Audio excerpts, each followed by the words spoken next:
ఇకపై ప్రతిరోజు సలేశ్వరం జాతర జరగనుంది. ప్రతిరోజు సలేశ్వరం లింగమయ్యను దర్శించుకునేందుకు అనుమతినిచ్చింది ప్రభుత్వం. త్వరలో అధికారులు దీనిని ప్రారంభించనున్నారు. కాగా దీనికి సంబంధించిన ఏర్పాట్లు పూర్తి చేస్తున్నారు.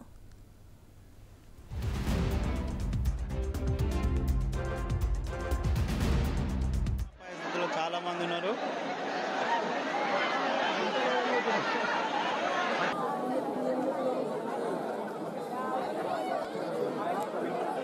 ఎవరు రాకూడదు ఈరోజు, రేపు ఎల్లుండి రండి. ఫ్లోటింగ్లో ఇప్పటికే ఊపిరాడక ఒక 5-6 మంది ఇబ్బంది పడుతున్నారు, అవస్థలో ఉన్నారు.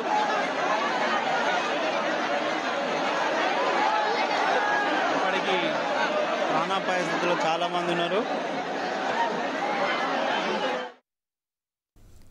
ఇకపై ప్రతిరోజు సాలేశ్వరం జాతర జరగనుంది. ప్రతిరోజు సలేశ్వరం లింగమయ్యను దర్శించుకునేందుకు అనుమతినిచ్చింది ప్రభుత్వం. త్వరలో అధికారులు దీనిని ప్రారంభించనున్నారు. కాగా దీనికి సంబంధించి ఏర్పాట్లు చేస్తున్నారు. దీనిపై మరింత సమాచారాన్ని మా ప్రతినిధి హరిశంకర్ అందిస్తారు. హరిశంకర్, చెప్పండి. ఇప్పుడు మనం చూస్తున్నాం నాగర్ కర్నూలు జిల్లా సలేశ్వరం జాతరకు జనాలు తండోపతండాలుగా తరలి రావటం మనం చూస్తూ ఉన్నాం. దీనికి సంబంధించి అక్కడ ఉన్నటువంటి అధికారులు ఏ విధమైన ఏర్పాట్లు చేశారు? అంతేకాకుండా దీనికి అనుమతినిచ్చిన ప్రభుత్వం జనాలు ఏ విధంగా భద్రతగా వెళ్లి రావటానికి ఏమైనా ఏర్పాట్లు ఇంకా ఏమైనా చేశారా? జనీమా తెలంగాణ రాష్ట్ర ప్రభుత్వం ఎంతో ప్రతిష్టాత్మకంగా చేపడుతున్నటువంటి తెలంగాణ అమర్నాథ్ యాత్రగా పేరుగాంచినటువంటి సలేశ్వరం యాత్రను ఇప్పటి నుంచి సంవత్సరం ప్రభుత్వం కూడా నిర్వహించేందుకు కూడా ఏర్పాట్లు చేసినట్టు కూడా తెలుస్తుంది. అయితే ప్రతి సంవత్సరం చైత్ర పౌర్ణమి నాడు ఒక 5 రోజులు మాత్రం నిర్వహించే ఈ జాతరను ఇక్కడ నుంచి సంవత్సరం ఏడాది పొడవునా నిర్వహించేందుకు కూడా అధికారులు ఆలోచన చేస్తున్నారు. అయితే దీనికి సంబంధించి కలెక్టర్ తో పాటు నిన్న సమీక్ష సమావేశం నిర్వహించడం జరిగింది అధికారులతో. అయితే అటవీ శాఖ అధికారుల నుంచి ఉత్తర్వులు వచ్చినాయే దీన్ని ప్లాన్ చేసేందుకు కూడా వాళ్ళంతా ప్రయత్నం చేస్తున్నారు. ప్రస్తుతానికైతే ఇది మొదటి దశలో ఉంది. దీనికి సంబంధించిన ఏర్పాట్లు ఏ విధంగా చేయాలి, దీనికి ఆ సంవత్సరం పూర్తం చేస్తే ఎటువంటి భద్రతా చర్యలు చేపట్టాలి, తర్వాత పబ్లిక్ ఎంత రుసుము టికెట్ పెట్టి వసూలు చేయాలి, లేదంటే వీటికి సంబంధించినటువంటి ఆ గైడ్ లైన్స్ ప్రకారం ఇవన్నీ ఏ విధంగా ఏర్పాటు చేయాలన్న విషయంపై ఇదంతా కసరత్తు చేసినట్టు తెలుస్తుంది. మొత్తానికైతే ఆ సలేశ్వరం యాత్ర సంవత్సరం పూర్తం నిర్వహిస్తే ఎటువంటి ఇబ్బందులు ఏర్పడతాయి, ప్రజలకు ఏ విధంగా రక్షణ కల్పించాల్సిన అవసరం ఉంది. అటవీ శాఖ అధికారులు కావచ్చు, ఇటు సివిల్ పోలీసులంతా కూడా ఒక అంచనా వేస్తున్న పరిస్థితి ఉంది. ముఖ్యంగా ఈ సంవత్సరం జరిగినటువంటి ఏదైతే 3 రోజుల పాటు నిర్వహించిన సలేశ్వరం యాత్రలో దాదాపు 3 మృత్యువాత పడిన నేపథ్యంలోనే ఇటువంటి సంఘటనలు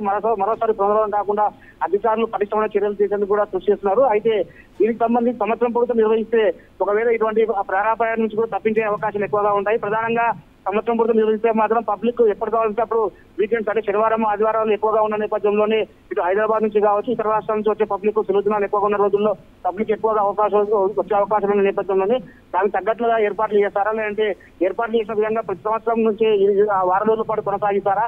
ప్రతిరోజు ఈ యొక్క సలేశ్వరం జాతర నిర్వహిస్తే అటువంటి ప్రమాదాలు జరగకుండా నివారించేందుకు ఎటువంటి చర్యలు చేపట్టాలని చెప్పి నిన్న సమీక్ష సమావేశం నిర్వహించినట్టుగా ఉంది.